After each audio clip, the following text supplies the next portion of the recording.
Welcome to IVF This, episode 126, IVF Group Coaching, an interview with one of my clients. Hello, my beautiful friends! I hope you are all doing so well today. I am joined by one of the most delightful individuals I've ever had the pleasure of meeting or coaching in my life. And we've had quite a bit of experience together, but she is also one of the wonderful members of my June 2023 group coaching cohort. She's actually a little bit of a ringleader, which is exciting that she agreed to be on the podcast. And we'll talk about that in just a second. But without further ado, I'd like to introduce Jess. Jess, thank you so much for kind of being the volunteer tribute of the group to come on the podcast. Yeah, happy to. So we're going to start out just the way that we normally start out these kind of interview podcasts. I want you to tell us a little bit about your story, where you are now in your journey, what some of the unique things that you have encountered, and then we're going to talk a little bit more about coaching in a little bit. Yeah, okay, cool. So my fertility story, I guess, is that we're very lucky to have a son that was conceived naturally, and it was really easy. And sometimes I look back on that and sort of think, oh God, you didn't know how easy you had it. But to be fair, I think I did know, because we had to sort of take a little break because we went on holiday to a place where there was the Zika virus. So we'd sort of made the decision, like, we're gonna do this. And then we also booked a really expensive holiday, and then we're like, okay, we're not doing this right now. So then I had like a few months where I could read all of the books because I was already in my sort of mid to late 30s. So yeah, I read all of the books about what can go wrong, which is, great, but nothing's gone wrong. But yes, that kind of was good and wonderful.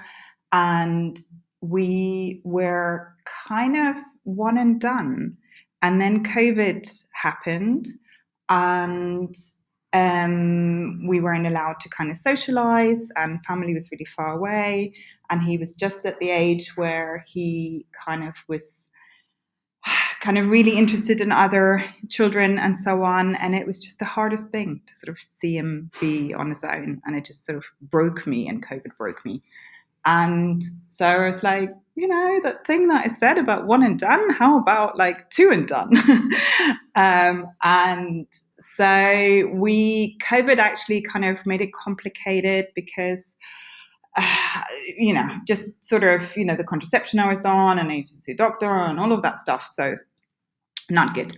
And then we finally got to a place where we could try. It just led to what I like to refer to as the shit show of 2 years of recurrent miscarriage and very little medical support, because we had a child, so therefore, not really entitled to any other help. Mm-hmm. And so yes, so that then I sort of initially just sought medical help, which led me to IVF. It was sort of more like a diagnosis tool where they were like, well, you're getting pregnant all the time. Let's do this in a lab and see what's going wrong here. It's a very expensive diagnosis tool. And also I think I wasn't quite prepared for how, oh God, it's just so awful, isn't it? It's just, all of it is just so awful. So I think it was around that time that I found your podcast, and just found it really helpful. And I had 2 rounds of IVF very kind of close together. And we started having the first conversations. And anyway, so basically, did IVF, didn't go well. I'll say that. And then we took a little bit of a break from it all. And I'd been kind of thinking about using donor eggs for a while, because that was one of the things. The diagnosis thing was like, is it just, kind of my eggs? Is it my age? All of those things. And so that's where we're at now. and we're kind of in the process of sorting all of that. And I'm trying to stay sane through it all. Oh my gosh, there's so many gems in that, between like the ease and I'm not, that was your word. I don't want to put words in your mouth, but the ease of getting pregnant the first time. And it kind of lulled you. I know for many people, it kind of lulls you into this like false sense of security. Mm. And especially for you, who was kind of on the one and done track. And then just the shit show. That's the most appropriate title. I think they should swap out IVF for a more colloquial title, which is the shit show. Mm. But thank you very much for sharing. And I forget, please remind me, but I feel like you and I the first time we ever spoke together was like the fall of 2020. So is that accurate? No, hang on. No, it was in the fall/autumn. And but it wasn't that long ago. But yeah, I think it was before the first round of IVF, because I was going, or my first round of IVF, because I had listened to the podcast and found it helpful. And just by a sort of like a pure coincidence, I did a group coaching thing at work. And that was, which was not related to IVF. Um, but that was also really helpful and kind of, yeah. And so I thought, oh, what I really want to do is give myself the permission and time and space and like all of those things to try and stay sane, because even like I knew going into it it'd be hard, and then you do it, and you don't know why and how it's going to be hard, but it's just so, kind of like, yeah, my frustrations were, there was so much where we never even made it to transfer, for example, like, which I hadn't anticipated. Like, all of the stuff where it's like, oh, I didn't know this bit could go wrong. I thought that bit was going to go wrong. Oh, I don't even get to that bit. Great. So yeah, and we had a few individual coaching sessions, which really, really helped. And I think I can't remember, but I think I even said to you, like, oh, let me know if you ever do a group coaching thing, because I had in this other context, like with the work, situation, I sort of, and also obviously makes it kind of more affordable. So, because I thought like, oh, I would love to do like, loads of sessions, but also, I need to pay for some IVF. So yeah, I think that's how it all came about. Oh, I love that so much. Yeah, I said the fall of 2022 as if it was like a decade ago. And I just realized maybe 10 months ago. Come on, Emily. Here we go. Okay, so yes, you had, hang on, let me form my thought. You had mentioned when one of the last times we spoke, like winter-ish, early Mhm. spring maybe, about the group coaching. And so you were one of the first people I contacted directly when I was launching this cohort, this very first beta launch of the group coaching program. And so what went into your decision to kind of join? Because I don't feel like, and I think this is a hesitation for a lot of people joining an IVF-ish group coaching program. I feel like there's a misconception. Either it's going to feel more support group-ish, Mhm. and maybe that you don't feel like that's your brand, or it's going to feel like you're being too vulnerable in front of other people. So I'm just curious if either of those were a thing for you, or was any of that in the calculus for this decision? No, I think for me, actually, what I was sort of trying to weigh up was that I knew at that point that because it takes a while to kind of sort a donor and do all of those things. So I knew we weren't going to actually, be in the clinic for quite a few months. So for me, it was more about timing. That was sort of thinking, do I want to do this now? I'd asked you about this. It's like, do I want to do it now because it's available? This is amazing. Or do I sort of, let's say need it more when we're actually going, through the thing? And so that's what I was a little bit on the fence and on. And I think it was a little bit that I thought, I have an opportunity to take a break from this mentally, because obviously having coaching calls and doing all this stuff, and there's a lot of talk about, like, we talk about IVF a lot. Mm-hmm. And I think what it sort of came to was that I was going to think about this anyway. Like, Yes. like as much as I, and I did it, I do have a little bit of a break from it now. I had to go to my clinic a couple of weeks ago to have a blood test, and I hadn't been there for 6 months. And I was like, oh my God, I'd forgotten how all of this is. Yeah. And so, so I was never, ever gonna just completely switch off and switch on again in September when we're actually doing it. So that was, I guess my sort of consideration. And now I'm really glad for the timing, because there is, kind of big decisions apart from the usual background noise of it's always there and I'm always thinking about it and, all of that stuff.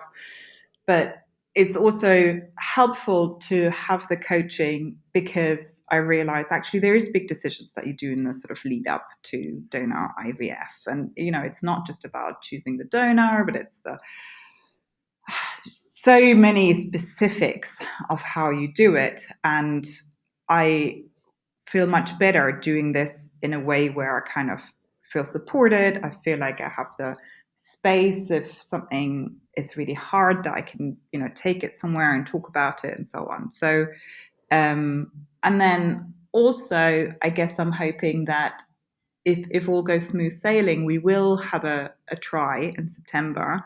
But I'm hoping that, our coaching group will probably stay in touch a little bit, and I still have those people that I can say, like, now I'm doing this thing, and remind me to do deep breathing. Yes. I'm so glad you brought up the timing thing, because I think that is one of the other hesitations, probably is the best way to describe it, that I hear from people, is like, when is the best time to do coaching? And I feel like I probably tell this to everyone. But I feel like you and I also had this conversation where there's not like a good, better, best, or worst time to start coaching, because there's always things that we can learn about ourselves and there's always things that we can apply. So I'm really glad you brought that up. Also, that you mentioned that there's never there's hardly, I won't say never, but there's rarely a time when we're in kind of the thick of it that it's not on our minds, whether we're actively in a cycle or going to the doctor's office regularly or routinely or anything like that, where it's not at least in the peripheral of our brain, right? It's just kind of that background noise that you referred to. So I'm so glad you mentioned that. Now, for everyone listening, I want to make sure that it is known that we are about halfway through this group. Like, we haven't even finished this group, and Jess was kind enough to come on here and talk about her experience of it. So please bear that in mind with the next few questions that I have for her. So, Jess, what would you say has been the most impactful part of the group thus far? I think for me, it's we've had enough sessions that, like, I've been coached on, kind of specific things I've brought to the group. And obviously I've seen other people being coached.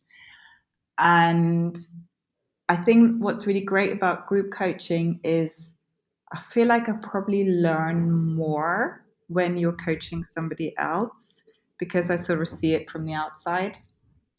And like, there's things that I'm aware of that I do. So, I think I'm very hard on myself and I expect the impossible and, all of those things.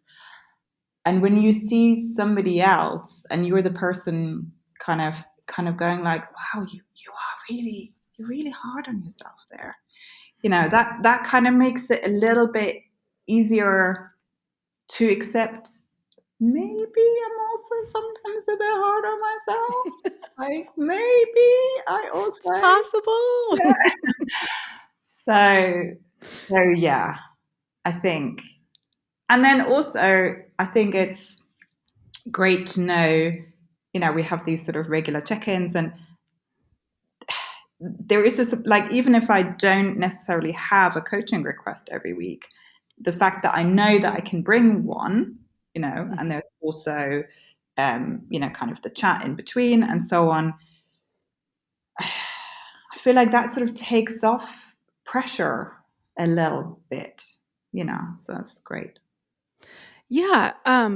Those are such great points. And that's always been my tagline with group coaching is that yes, there are benefits to having, just one-on-one sessions because it's just about you. There's nothing else. We're just talking about what you want to talk about, whether it has to do with IVF or not, because things come up in our lives, even, inside and outside of IVF. But getting to watch someone be coached, it truly is because you're not in the thick of it, right? You said, I get to watch from the outside. And when you're in the thick of something, when you're in the thick of a situation or an emotion or something like that, it's very hard to see your own blind spots.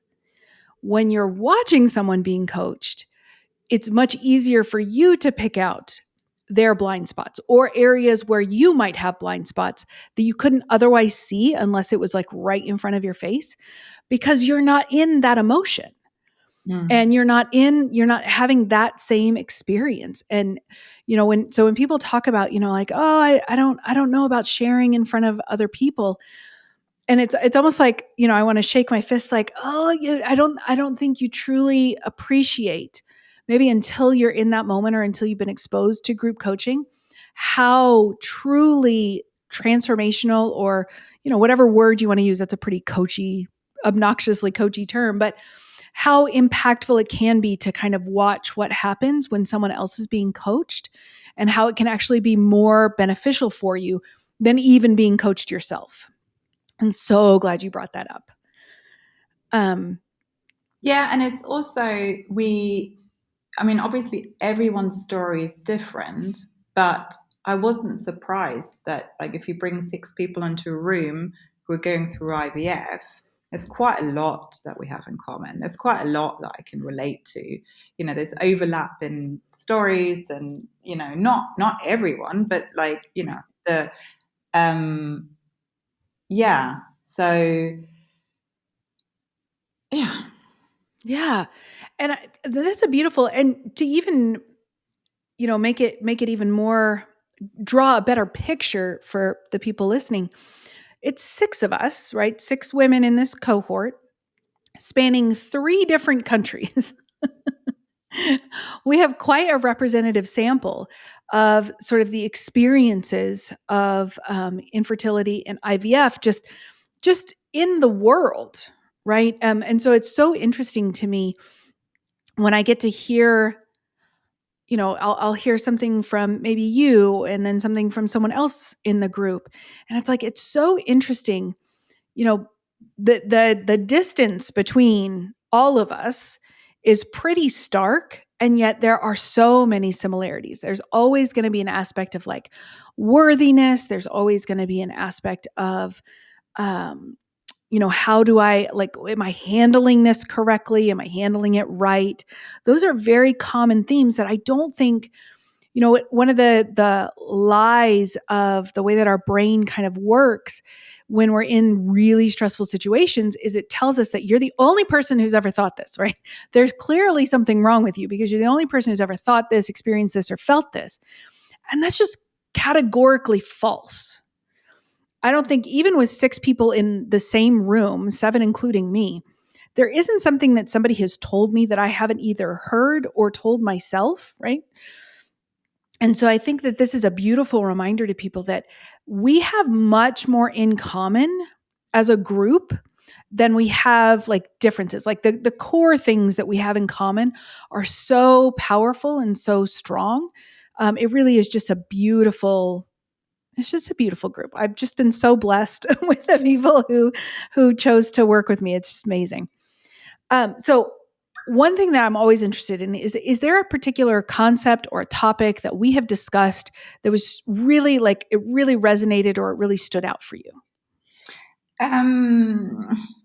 Sorry, I think like in a way, like it's maybe like the last thing that we covered. So like, the thing that we spoke about this week, for example, I'm mulling over, and that's why it's like the first thing that comes to mind. So we talked about stress responses, and I found that really interesting, and I had a sort of real moment, because I sort of function in my life, but like a lot of stuff is maybe not ideal. And so I'd never thought about me kind of not concentrating at work, or like, all of these things that we talked about. I sort of never thought, oh, that's because there's so much, your stress levels are so heightened. I didn't think of it as a stress response. So what happens in my head is a sort of like, God, life is hard enough. Why can't you sort of focus on work? Because at least then that would be fine. Like, you could at least make sure that one area of your life that you have control over, why you're not sorting that out, because I have to accept that there's loads that I don't have control over. And yes, that this week, and looking at like, the kind of different fight or flight or fawn or freeze, and how that can sort of manifest as like, oh, okay. Again, it comes back to that point of trying to find compassion for myself. And, because the voice in my head that's like, you could make this easier by just being better at work. Why you're not just, or you could make this easier by, I don't know, being more organized in this other area of your life. And now I'm like, oh, it's sort of linked.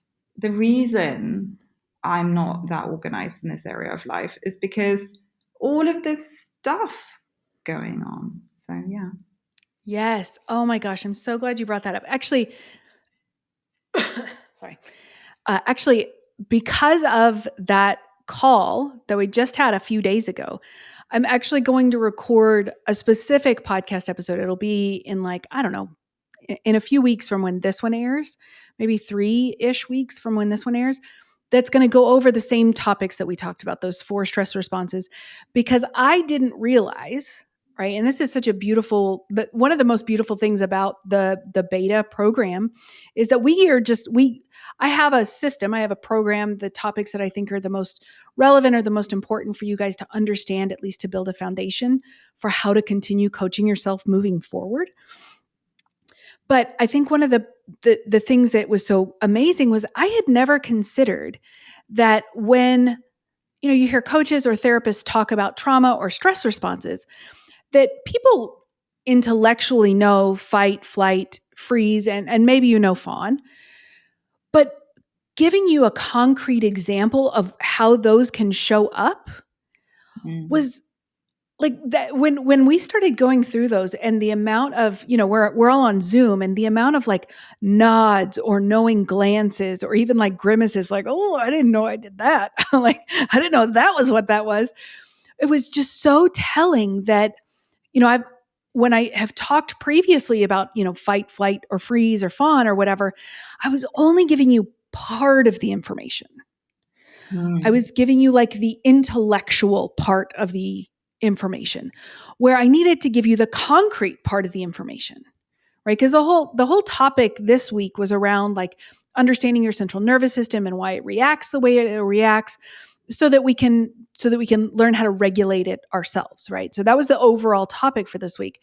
But as the group was going on, I was talking about the stress responses. It became so clear that everyone was like, yeah, I get what it is. And so we spent probably almost half of the call just talking about those concrete examples. And it was brilliant to watch you guys, like those aha moments, the light bulb coming on of like, oh, that's why I'm not just a lazy piece of crap. There's a reason that I'm doing that. It's because I'm feeling so like my stress is so high, or I'm feeling so emotionally flooded, I'm feeling so overwhelmed that I genuinely can't function in that moment. And now I'm just beating the crap out of myself for something I had no control over whatsoever. So yes, I'm really glad that you actually brought that up, because of you guys, I now have a better frame of reference for how I can explain it to other people and give them that information, which is so wonderful. And it was, it was, it was so positive, or so nice, because in a way, I then, like, some of this feels like I'm changing, and obviously this experience is changing me, and some of it's maybe good, some of it's not so good. But that was a moment where I sort of thought, like, I think when the stress eventually goes, because I know that it will, I know that however this plays out, at some point, I will not think about IVF anymore, and I look forward to that.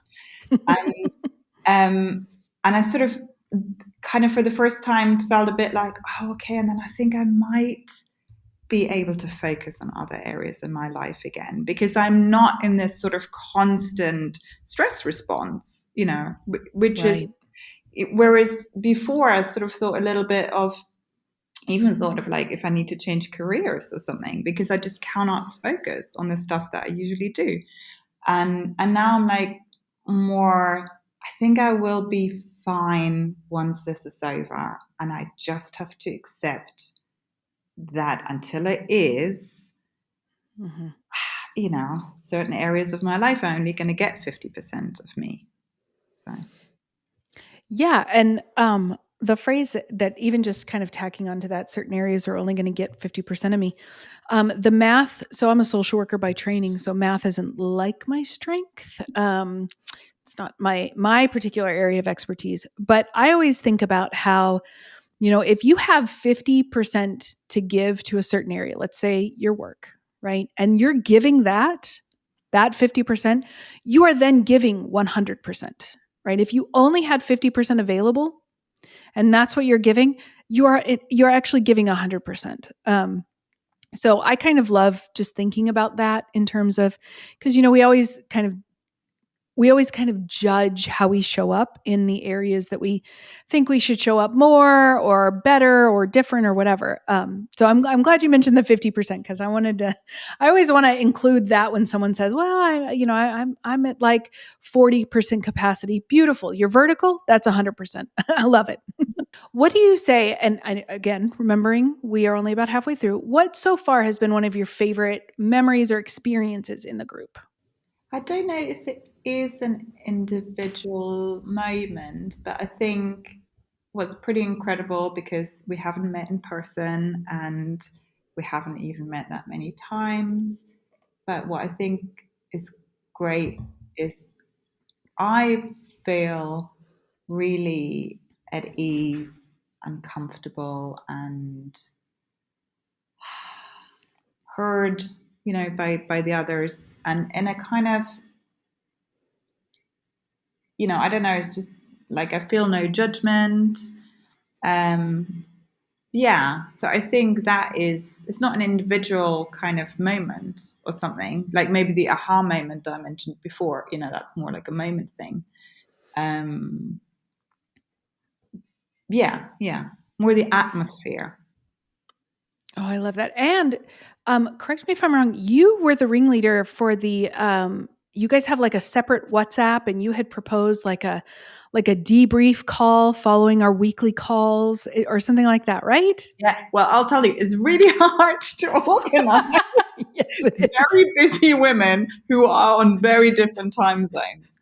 And Yes. so yes, we will do. I think we've now finally found a time that we think we can, because it doesn't even need to be everyone. I think the idea is to have a sort of drop-in slot, so that if someone, kind of wants to talk, and also I think, sometimes there's so many elements for, like, kind of how you might feel supported. And sometimes it's just nice to be able to have a chat, I guess, and Yeah. you're kind of, not coming to learn something, or, kind of really work things through. Because also, I guess there's an element of, if people are actually going through a cycle right now, then, there's much more, God, this thing happened and then that thing happened and so on. So yeah, I hope we can kind of work that out. Oh, I love it so much. And that was, when I first, I guess it was probably like the welcome call that we did, the very first call. The big thing that I harped about was how I wanted this to be a community, right? It was going to be different from a support group because there were going to be ways that you were going to learn and you were going to get coaching and stuff like that. So that's not really a support group atmosphere, but that I wanted it to be a community space, right? We have two women in the group who have one child. We have two women in the group. It's such a funny way that it was kind of divided up like this, but it was not my intention, but just a beautiful way that it happened. So two women have a child and are working on a second one. Two women are single by choice, going through IVF, and two women married and going through and have never been pregnant before. And it's just such an amazing way that even though those stories, by and large, like if you just looked at them on paper or on the surface, very different things. But again, I think, hearkening back to what you said earlier, there's just so much overlap. There's so much like camaraderie that we experience, and the thoughts and the way that we process things and all of that, that I think is just it's just such a beautiful kind of amalgamation of all of the stuff that's wonderful about the group coaching process. So, okay. Last but not least, I always like to follow up. Like the very last question is always about advice. So yours is going to be a two-parter because you're lucky like that. So the first part is, what advice would you have for any IVFer, wherever they are in their journey, whatever? And then what would you have advice for someone who is maybe like on the fence of like, I don't know if group coaching is for me or anything like that? Two-parter. Okay. Oh, God, advice for any IVFer.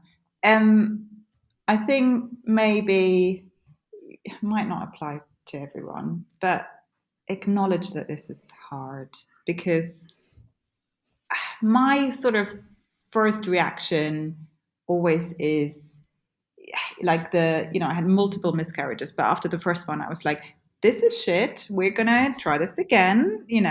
I'm fine. I'm totally fine. And I think like the first round of IVF, I was like, this is not going to be fun, but I'm going to be fine, so on. And actually, that was maybe my way of coping then. But I do think certainly me now finds acknowledging that for many, many, many reasons, kind of hormones and money and terrible outcomes and, just the lottery aspect and like all of it, this is hard. So give yourself that space and allow yourself to not be okay, because, and I think you said this in one of the, like in a slightly different context, but I think it was about like, kind of a negative test or something after transfer. Like it'd be weird to be okay, because that's not that, and I don't know where it comes from, the sort of, I'm fine, I'm totally fine. So that's my, and then in terms of the group coaching, I think, my advice would be, do it, but also maybe, I talked to you before, we did this. So I think it just helps to understand a little bit of, what's actually going to be like and what we're going to do and so on. So I would always suggest doing that. When I did the work coaching thing, which was way before this, it was a similar thing of just sort of, never done anything like it. So I thought like, okay, I'm going to have a session to find out what this is like. And so that's what I would say, A, do it, and B, if you're not sure, then write down some questions and, ask those questions and and maybe also don't save it for when you absolutely need it, and like you're kind of, because I think I had a little bit of I'm sort of all right now, I should save this for when I really need it. And now I think like, no, I'm happier the way it worked out. Yeah. Oh, that's so good. Oh, I love it so much. Okay, Jess, I cannot thank you enough for, again, I know you were the volunteer tribute. You've been you've been one of the most active members of the group. And just for that, I cannot thank you enough. You have, and everyone in the group, but you guys have really shown up. I couldn't have asked for a better group. I could not have asked for more dedicated, interested, willing people than the 6 that were just thrust on me or just awarded to me, given to me. I don't know how to even say it, but I'm just so amazed at y'all's willingness to, we have a quote unquote class every week, talking about the topic of the week to help you guys understand, again, because the goal of the group coaching is to help you figure out how to coach yourself eventually. And then we have like open coaching calls, and all of that. And just time after time, you guys are willing to show up. We have not had some great outcomes during this group. We've had a few transfers and some not amazing news along the way, and still showing up, being willing to do the work, being willing to learn, and most importantly, being willing to like be wrong about some of the ways that you thought about things, right? I'm remembering one of our group mates was talking, this was a couple of weeks ago, where she was like, maybe I'm just not, I just want to learn how to do this better, like handle this better. It's like, well, what if you're doing it perfectly? So that was that. Again, I'm muttering and stumbling over my words because I'm just so filled with gratitude right now for everything. So thank you very much for being a part of the group and especially on this podcast. Yeah, well, thank you for running it. We'd be kind of be a very different group without you. We would maybe just, I don't know. Maybe a little bit of less chaos and silliness sometimes, but that's fine. That's my brand. All right. Well, I hope you guys found this podcast to be helpful. Please, if anything, if you have questions, you can book a Take Back Your Life call. You can sit down and talk with me about the 2 offerings. What is the difference between group coaching and one-on-one coaching? What types of things would you want to learn? What types of things would you be interested in working on? All of that we can do on a call. You can email me, hello@ivfthiscoaching.com. You can send me a DM. The DMs are open on either Instagram or Facebook. So I hope this was helpful, and I hope to talk to you soon. Thank you for listening to this week's episode of IVF This. If you like what you've heard, click subscribe and follow to make sure you don't miss an episode. And if you want to learn more, head over to www.ivfthiscoaching.com to learn how to work together.